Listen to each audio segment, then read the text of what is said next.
So we're back after a week's vacation and a little bit of time from the last video.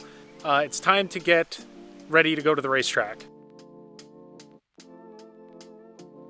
My trailer behind me has been sitting down here since last season, and actually when I put it away last season, there was a couple things wrong with it, and we'll get into that in today's video. The biggest thing was the brake stopped working.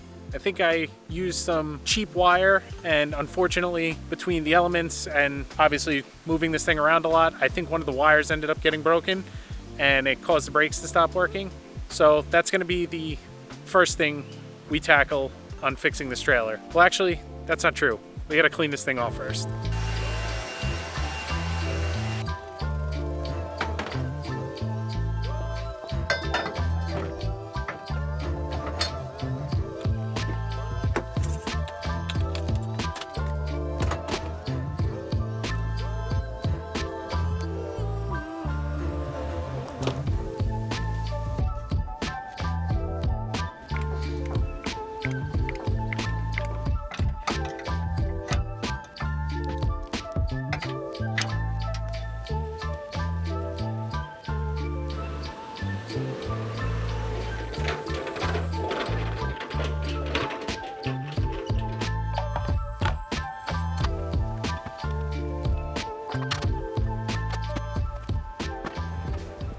So I got the trailer up out of the backyard. It was filthy, so I blew it off and then I hit it with the power washer to get it clean and get it ready to be worked on.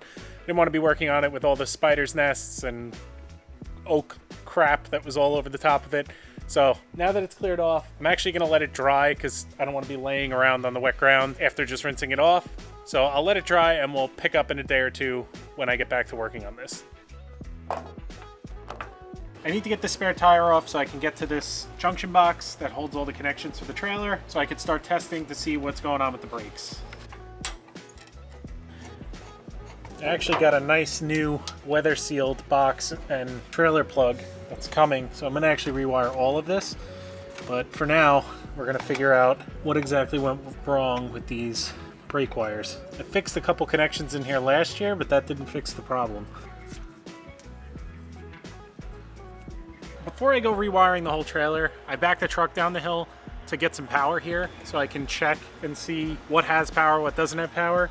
And it looks like when I watched the video back before, the brake light on the left side of the trailer weren't coming on, and same with the turn signals. I'm wondering if there's just a bad ground because all the grounds are tied together on here. So I'm going to clean up all these grounds on here to see if that fixes both the brake lights as well as the brakes themselves, and then I'll go from there.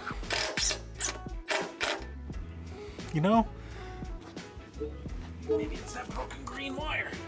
Alright, so I fixed the brake lights. That was that green wire. I should have connected that first. I guess there's something else besides the grounds. So I think I found my issue.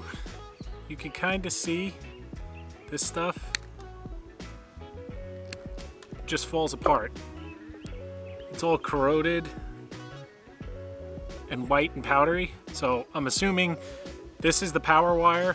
Well, I'm not assuming, I know this is the power wire, and it seems to be heavily corroded, and that's actually what I fixed in that junction box last season on the road, and it didn't fix it, so I'm assuming this blue wire from the junction box all the way back to the axles is bad. I have to wait for some butt connectors to come until tomorrow, and I'll rewire this, and that should fix our problem, so let's go from there. As I anticipated, powdery and corroded. And that goes all the way back to the back axle. So the butt connectors came. I'm actually going to replace the wire all the way from that junction box back, and hopefully that fixes the issue. I actually traced out that rear brake light wire for the turn signal and the stoplight, and that kind of had the same thing, but only in this front section. So I replaced that piece of wire back to the junction box, and that fixed our turn signal issue. Fortunately, because the brake connections are behind the wheels, I have to pull the tires off. It's actually a good opportunity for me to check the brakes and check the wheel bearings because I haven't done that yet this season.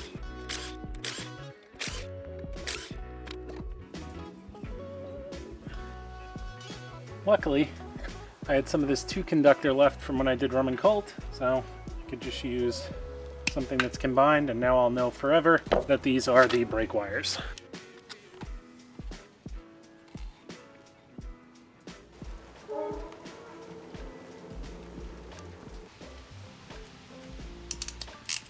Turn the key, and then I'm gonna spin the wheels and then hit the brakes.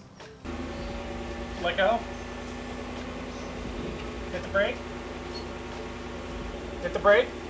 Yeah, hit the brake. Let go. Left turn signal. Right turn signal.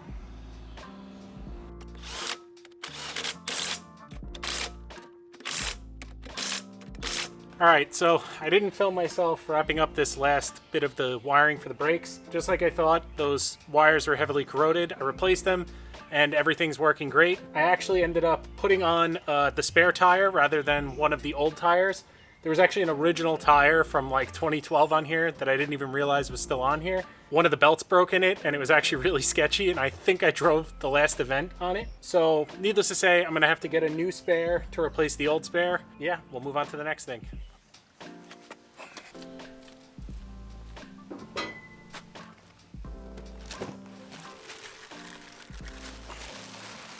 The next thing I gotta do is mount this winch. I finally decided to bite the bullet and get one of these, just because it makes loading the car onto the trailer and off of the trailer a lot easier than having to be in the car, lining it up. This way I can hook the car up to the winch, pull it onto the trailer, and not have to worry about lining everything up. I can see everything from the outside. But that comes with the fact that I need to add a battery, and there's no place for a battery on this trailer. There was, but it was rotted, and I had cut it out when I built this trailer. One side note, this was actually an RV at one point, and this was something that I did, I think in 2020.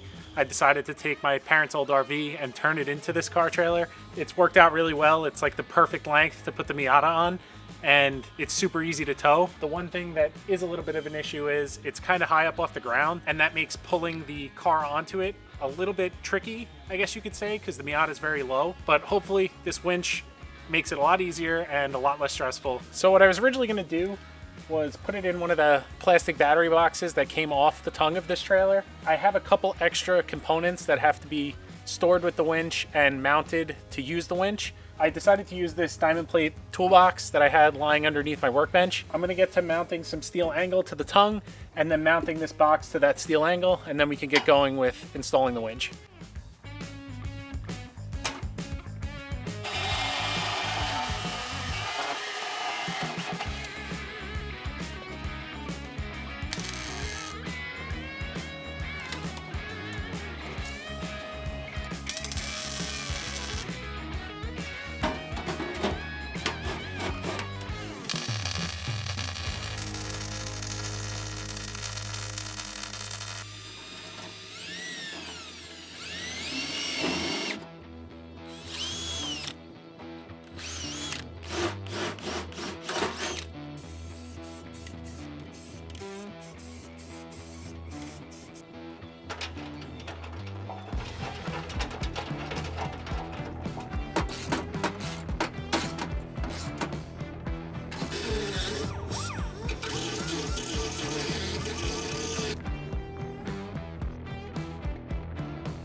Last night I wrapped up mounting the battery up top, and then I moved on to welding in this piece below to mount the actual winch to, so I'm not just going through the wood deck.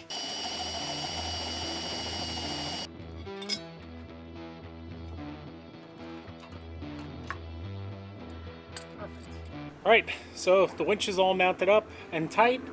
Now I gotta get to wiring it. So it may look like a lot to wire one of these winches up, but this one in particular was actually super easy. Everything was color coded, and it made really quick work of wiring this all up correctly. Around this time, the new trailer plug showed up as well, so I got to just transferring everything over to that and mounting up the new junction box. With that out of the way, I added the aluminum guide to the faceplate of the winch, hooked up the trailer, and brought it up and got it ready to test. I didn't actually do this that day, but you'll hear about that in just a sec.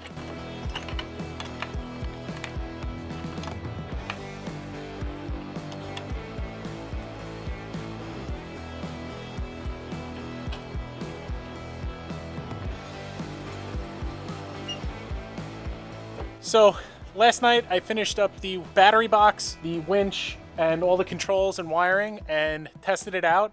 I didn't get any footage of myself testing it out because I'm actually leaving tomorrow night and I wanted to just get it over with and get it done. You'll definitely see some footage put in here.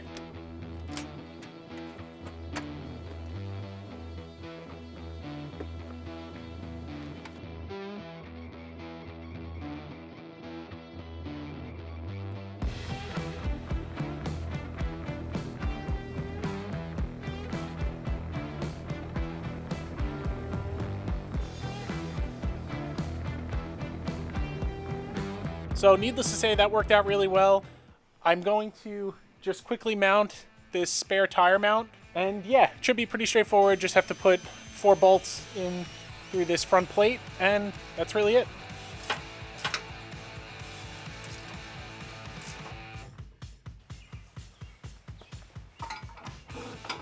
So the spare tire is finally permanently mounted to the trailer. I think that's the last item before I can get to doing couple quick maintenance items on the car, getting this all loaded up, and heading upstate to the track. On that note, that's the end of today's episode. Please remember to like and subscribe, and I'll see you on the next one.